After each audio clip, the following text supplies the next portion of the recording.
O Botanicamente Falando está de volta.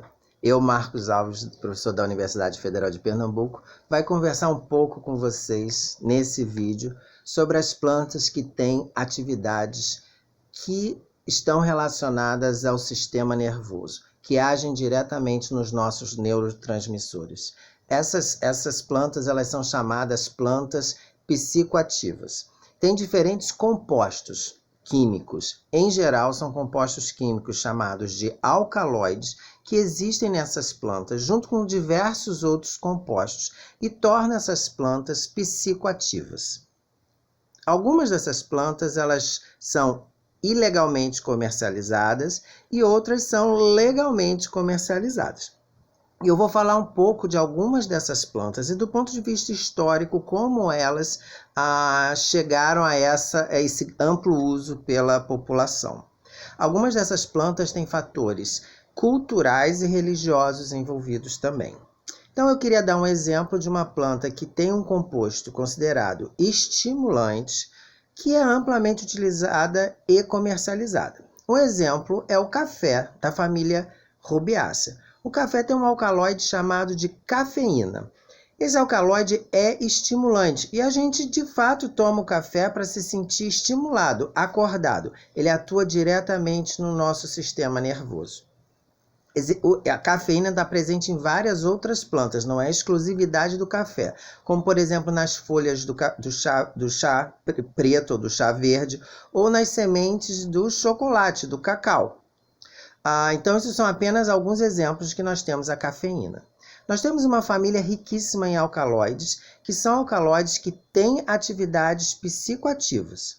Essa família é a família Solanaceae, família da batata, da berinjela, do jiló.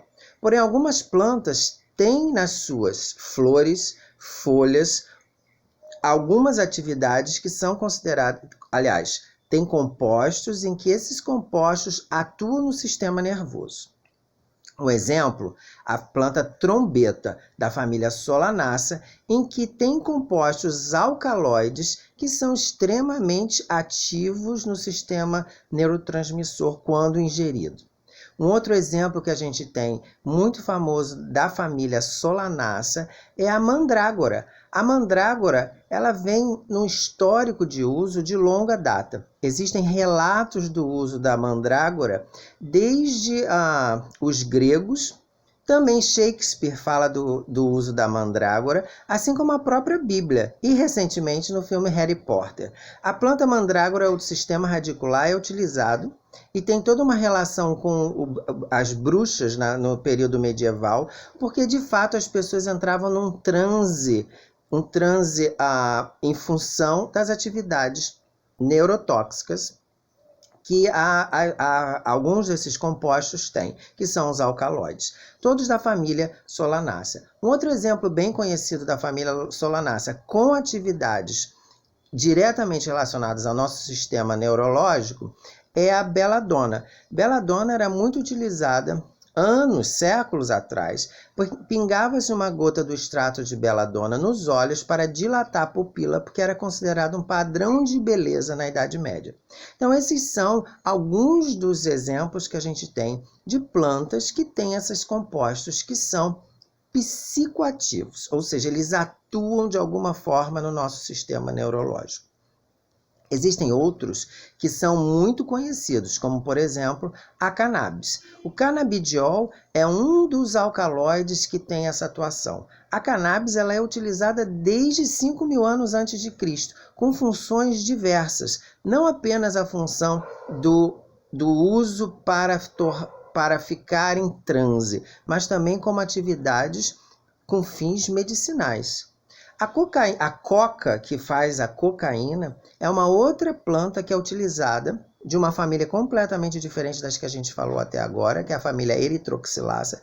E a folha da coca ela é mastigada pela população que vive nos Andes por conta do efeito que tem no sistema neurológico, porque as pessoas vivem em grandes altitudes. E o esforço, o trabalho na agricultura é muito intenso e as folhas de coca, ao serem mastigadas, esses alcaloides entram no sistema sanguíneo e eles atuam atuam dando uma energia às pessoas. Então é um outro exemplo. A maconha da família Morácea, a gente deu o exemplo da família Solanácea e a gente acabou de falar da família das folhas de coca, que é Erythroxylaceae.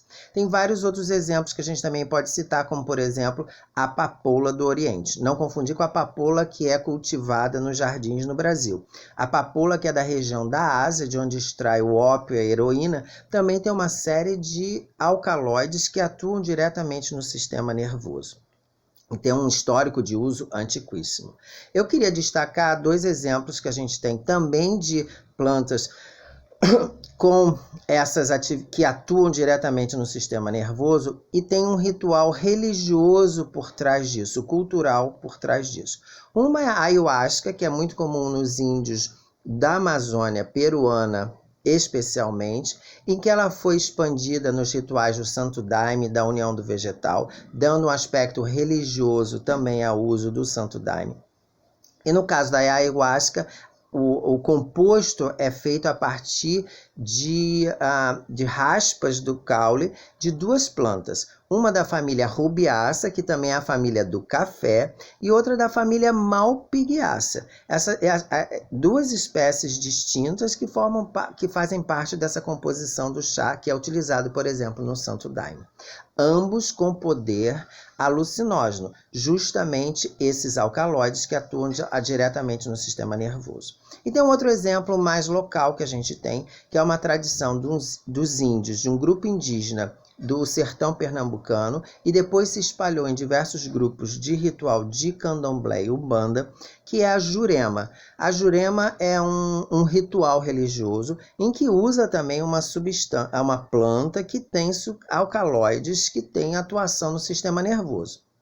O ritual da jurema inclui, por exemplo, um composto líquido fermentado feito a partir de caule de 2 plantas da família leguminosa, caule e semente da família leguminosa. Esse composto tem efeito alucinógeno e são exatamente esses alcaloides que a gente está tratando que vão atuar no sistema nervoso quando ingeridos. Então, só para mostrar que existem plantas de diferentes grupos, todos eu dei exemplo de vários grupos de Eudicotiledônea, a gente pode repetir: Malpighiaceae, Rubiácea, Erythroxylaceae, Morácea, Solanácea, Leguminosa, ou seja, famílias diferentes, grupos de Eudicotiledônea, não tem nenhuma relação filogenética entre elas, ou seja, a presença desses alcaloides que tem atuação no sistema nervoso, ela não está relacionada com parentesco botânico.